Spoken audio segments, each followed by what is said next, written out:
edition of the Real Deal podcast. I'm your host, Surreal Gerald Quinn. Coming in on a Saturday, decided to go live. I'm not gonna hold you up. I'll be with you for a long time. I just want to touch base on this Sherrone Moore situation. Of course, Sherrone Moore was fired from Michigan a couple of days ago, fired with cause, meaning that they will not have to pay out as of right now. He probably will sue, but as of right now, they will not have to pay out the remainder of his $12.3 million salary. Now, I'm not going to get into every particular detail. You've heard obviously the baseline stuff. Cheated on his wife, messed with a staffer, which got him fired. It was obviously he obviously violated a stipulation in his contract that you can't mess with a Michigan staffer. That was clear. And he obviously didn't take that well with with the staffer breaking up with him. Goes in, you know, goes to her house, breaks into her house, got arrested, the whole bit. You can certainly look up and read all those details. So Sherrone Moore was hired, has been with Michigan for a few years now, even before he became a head coach. Here's what you need to know. Sherrone Moore was not the first choice to get this job at Michigan. The only reason why Sherrone Moore has this job is because Jim Harbaugh, now of course the Charger head coach, had a stipulation in his contract that when he leaves, Sherrone Moore had to be the next coach in line. It's the only reason why Sherrone Moore has this job. There were not universities all over the country knocking on the door asking permission to speak to Sherrone Moore as him as an assistant coach, tight ends coach. Okay, let's just stay with me from there.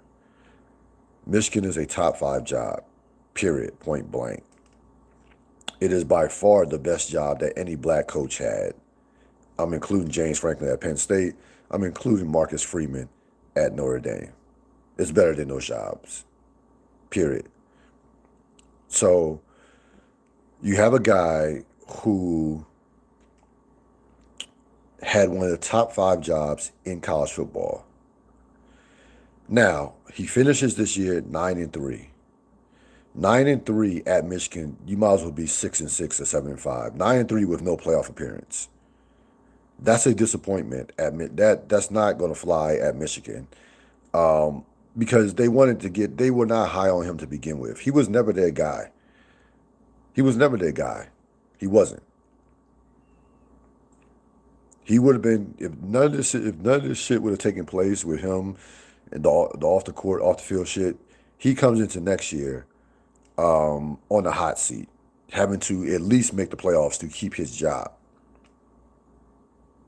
I say all that to say you get these brothers or people in general who don't own their blackness, and I'm telling you, I've seen it the last 5 to 10 years in particular in all walks of life, corporations, sports, culture, whatever, politics. It does not turn out well.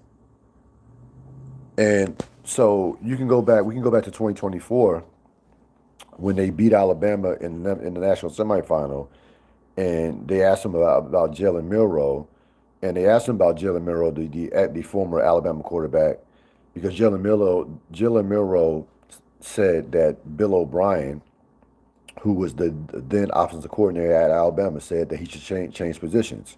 They asked Sherrone Moore about this. Sherrone Moore says, "How do you feel?" Basically, they asked him, "How do you feel about a white coach addressing talking about a black quarterback like that way?" Sherrone Moore says, "I don't see color. I don't see color." So when you hear somebody, especially a black man or a black person in general, say, "I don't see color," that's a red flag. I'm sorry. I just can't. To me, that's a red flag on your character. You don't see color. So this allows you to exist in a space where you don't believe that as a black man that you had zero to no room for error. And it cost Sherrone Moore. Look at you now. Sherrone Moore has no job. His family, his marriage is in shambles. He got locked up. He just got released off a $25,000 bond. And he will never, I mean, he will never get a coaching job of that magnitude in ever, period. First of all, he has issues that go beyond football. He has to get his life together. Number one, before we even talk about football coaching. But you, as an African American man, you listen. I have no problem. I'm not getting into the whole idea of interracial dating or marriage. I don't care. Love who you love, but you can't be a black man and totally dismiss being black is in America, because you end up finding out the hard way. You know, O.J. Simpson. I'm not black. I'm O.J. Tiger Woods. I'm a Calibrasian.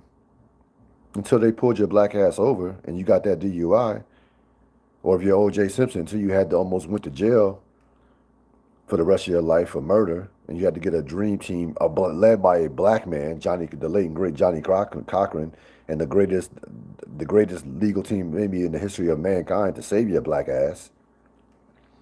A lot of these cats don't realize they're black until it's almost too late. So Sherrone Moore, in this case, had he owned up to his blackness and understood what that meant to be a black man, he probably would still have a job right now. He probably would still have a job right now. But, you know, sometimes, I mean, you got to learn things the hard way. Sometimes you learn things where it's too late. Either way, um, if you're the University of Michigan, listen, if you're the University of, I'll put the Michigan thing part aside for this right now. Michigan will be fine. I don't have, Michigan fans can calm down. You are a top five job. Michigan is going to go out there and get make a splash hire to hire a big time coach. They're going to take somebody's coach. Their next coach is probably playing in the playoffs now. Will be playing in the playoffs, this college football playoff. So Michigan will be fine. But the lesson here is you can't, listen,